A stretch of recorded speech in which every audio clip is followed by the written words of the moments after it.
फिर लौटकर जीवन में धन की या पैसों की कमी ना आए, तो हमेशा आप रविवार में एक कटोरी शहद वाला उपाय जरूर करें। ऐसे में ये कटोरी शहद वाला उपाय अगर आप करते हैं तो ऐसा समझ लीजिए कि मां लक्ष्मी की कृपा तो आपको मिलेगी ही, और श्री हरि विष्णु के आशीर्वाद से आप अधिक से अधिक धनवान और पैसे वाले बन जाएंगे। क्योंकि अधिक से अधिक धन अगर किसी को चाहिए तो हमेशा आपको श्री हरि विष्णु की कृपा प्राप्त करनी होती है, क्योंकि हमेशा मां लक्ष्मी श्री हरि विष्णु के साथ रहती है। जहां श्री हरि विष्णु वहां पर धन की देवी मां लक्ष्मी का वास होता है। इसीलिए ये कटोरी शहद, हल्दी और सिक्के वाला उपाय आपको रातों रात धनवान बनाएगा, अगर सच्ची श्रद्धा से आप इसका उपाय कर लेंगे। अब उपाय किस दिन करना है? आप गुरुवार के दिन कर सकते हैं, रविवार के दिन कर सकते हैं, सप्ताह के किसी भी दिन कर सकते हैं। देखिए, उपाय को करने के लिए आपको यहां पर लेनी है एक लाल पुष्प और एक कटोरी शहद। तो देखिए, जिसके घर में कर्जा बढ़ जाता है, लक्ष्मी नहीं आती, बहुत टेंशन की जिंदगी जीता है, मनुष्य व्यापार चल नहीं रहा, बहुत तकलीफ का जीवन चल रहा होता है। तो आज भी नियम है महाराज, यदि कटोरी में थोड़ा सा शहद रखकर, मधु रखकर, यदि लक्ष्मी जी का स्मरण किया जाए और माता लक्ष्मी जी का स्मरण कर कर एक लाल पुष्प उस कटोरी के सम्मुख में माता लक्ष्मी का नाम लेकर रखा जाए, और बाद में वही शहद, वही मधु और वही पुष्प रविवार का दिन और शुक्रवार के दिन लक्ष्मी का पूजन कर कर, स्मरण कर कर, दूसरे दिन शुक्रवार के दिन पूजन करें। शनिवार के दिन उस मधु का, उस पुष्प का विसर्जन करें, रविवार के दिन पूजन करें लक्ष्मी जी का स्मरण कर कर, और सोमवार के दिन अगर विसर्जन करें, 5 या 7 पंचमी या शुक्रवार को यदि आप मधु का भोग लक्ष्मी जी को लगाना प्रारंभ कर दें, शिव का नाम स्मरण कर कर, तो उसके घर में कभी धन संपदा की कमी नहीं होती। लक्ष्मी उस धन संपदा को बढ़ाती है। और हम तो यहां तक कहेंगे, प्रयास करो, अगर आपके घर में छोटा सा शिवलिंग विराजमान है, आपके घर में अगर छोटा सा शंकर जी का शिवलिंग है, छोटा सा शंकर भगवान का शिवलिंग है, या आपके घर में कुमरेश्वर धाम का कंकर है, और आपके घर में यदि शंकर भगवान का शिवलिंग है, या आपका रुद्राक्ष हो, या शंकर भगवान का शिवलिंग हो, या कंकर शंकर हो, तो निवेदन है जहां पर भी शिवलिंग आपके घर में विराजमान है, अगर छोटी सी कटोरी में एक बेलपत्र को नीचे रखिए, छोटी सी कटोरी उस बेलपत्र के ऊपर रखकर उसमें थोड़ा सा मधु शहद शंकर भगवान की साक्षी में शिव जी के सामने अगर शुक्रवार की शुक्रवार रखना प्रारंभ कर दो, धीरे धीरे धन संपदा की वृद्धि अपने आप होना प्रारंभ हो जाएगी। तो दोस्तों, ये उपाय अगर आप करते हैं तो आपके जीवन में जो पैसा आएगा वो रुकेगा भी, टिकेगा भी, उसमें वृद्धि भी होगी। अब बात कर लेते हैं दूसरे महा उपाय की। तो देखिए, उपाय को करने के लिए आपको यहां पर लेनी है 2 से 3 चुटकी पीसी हुई हल्दी। अगर आपके पास साबुत गांठ वाली हल्दी है तो आप उसे पीस कर पेस्ट बना लें, वरना रेडीमेड आती है बाजार में, मार्केट में, वहां से आप ले लें। पीसी हुई हल्दी आपको लेनी है, ठीक है ना? गांठ वाली हल्दी आपको यहां पर इस्तेमाल नहीं करनी है। इसी के साथ आपको एक लेना है सिक्का। अच्छा सिक्का जो आप लेंगे वो 1 का भी ले सकते हैं, 5 का सिक्का भी आप यहां पर ले सकते हैं। अब आपको क्या करना है, जो भी सिक्का आपने ली है उसे आपको अच्छे से सर्फ या साबुन से साफ कर लेना है।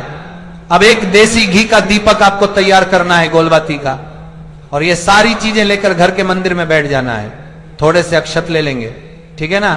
एक प्लेट के अंदर पहले चावल यानी अक्षत रख लेंगे, उसके ऊपर आपको यह सिक्का रखना है, और जो पीसी हुई हल्दी आपने ली है, इस हल्दी का आपको थोड़ा सा जल डालकर गाढ़ा का घोल बनाना है, और इस हल्दी का लेप यानी कि जो आपने हल्दी ली है पीसी हुई, उसका जो गाढ़ा गाढ़ा घोल है, ज्यादा पानी नहीं डालेंगे, वो आपको इस सिक्के के ऊपर लगाना है, या फिर आप सिक्का उसके अंदर डुबा दें और फिर उस सिक्के को लें। अब उस सिक्के के ऊपर अच्छे से हल्दी लग गई, फिर वो सिक्का आपने चावल के ऊपर रख देना है। एक ही तरफ हल्दी लगाएंगे, दोनों तरफ सिक्के पर हल्दी नहीं लगानी है, ठीक है ना? सिक्का आपने चावल के ऊपर रख दिया। अब आपको क्या करना है कि जो दीपक आपने तैयार करा था वो दीपक आपको श्री हरि विष्णु के सामने जलाना है, और हाथ जोड़कर आपको ये मंत्र बोलना है 12 मंत्र। कौन सा है? ओम नमो भगवते वासुदेवाय मंत्र बोलेंगे 11 बार। अगर इसके अलावा आपको श्री हरि विष्णु का कोई भी मंत्र आता है तो वह मंत्र भी आप बोल सकते हैं, ठीक है ना? अगर आप मंत्र नहीं बोल पा रहे हैं तब आप जय माता लक्ष्मी, जय श्री हरि विष्णु का ध्यान करना बिल्कुल ना भूलें।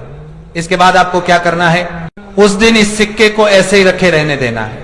यानी कि अगर आपने सुबह में उपाय किया है या शाम को किया है, जिस दिन भी आप करते हैं पूरे दिन और रात में आप उस सिक्के को ऐसे ही श्री हरि के पास रहने देंगे। अगले दिन आपको क्या करना है, उस सिक्के को उठाना है।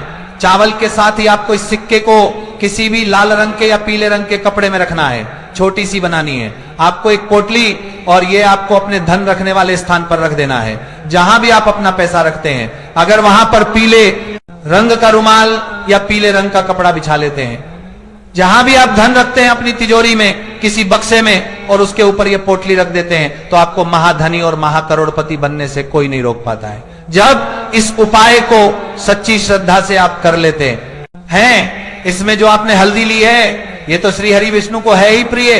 दूसरी चीज की जो हल्दी आपने ली है, ये आपके गुरु ग्रह को मजबूत कर देगी। और जो लोग अपनी कुंडली में गुरु को मजबूत कर लेते हैं, उनके पास तो अपार पैसा आता है, मतलब इतना धन आता है कि वह संभाल नहीं पाते। दूसरी चीज, इसमें आपने जो सिक्का है, यह सिक्का अब साधारण नहीं है, अभिमंत्रित है। इसमें मां लक्ष्मी और श्री हरि विष्णु का आशीर्वाद है। तो यह सिक्का अब आपके घर में धन को बढ़ाने का काम भी करेगा, धन को लाने का काम भी करेगा, और आपकी तिजोरी को भरने का काम भी करेगा। कभी आपके घर में ना तो फिजूल खर्ची होगी, दवाइयों में पैसा नहीं जाएगा, दुर्घटनाएं कभी आपके घर में नहीं होंगी। तीसरी चीज कि जब भी आप अक्षत किसी भी उपाय में ले लेते हैं, जिससे कि देवी देवता अन्न भी कहा जाता है, और इसे अक्षय यानी कि जिसका कभी क्षय नहीं होता है, तो अक्षय यानी चावल ही है जो आपके घर में सुख समृद्धि को बढ़ाने का काम करता है, धन को लाने का काम करता है। और यह शुक्र से जुड़ा है, तो अक्षय ये तीन भी नाच के मां लक्ष्मी को भी प्रसन्न करता है, और मां लक्ष्मी को और श्री हरि विष्णु को जब आपने साथ में प्रसन्न कर लिया, तो फिर कैसे आप धनवान नहीं बनेंगे, और कैसे आपकी तिजोरी धन से नहीं भरेगी। महाधनी और करोड़पति तो बनकर ही रहते हैं जब इस उपाय को सच्ची श्रद्धा से करते हैं। क्योंकि यहां पर हल्दी जो कि श्री हरि विष्णु से जुड़ी है, अक्षत शुक्र यानी मां लक्ष्मी से जुड़ा है। और आप जानते ही हैं कि जब भी आप सिक्के का कोई उपाय करते हैं, तो यह धन को बढ़ाने का काम करता है। जरूर से यह उपाय करिए और फिर इसके चमत्कार देखिए।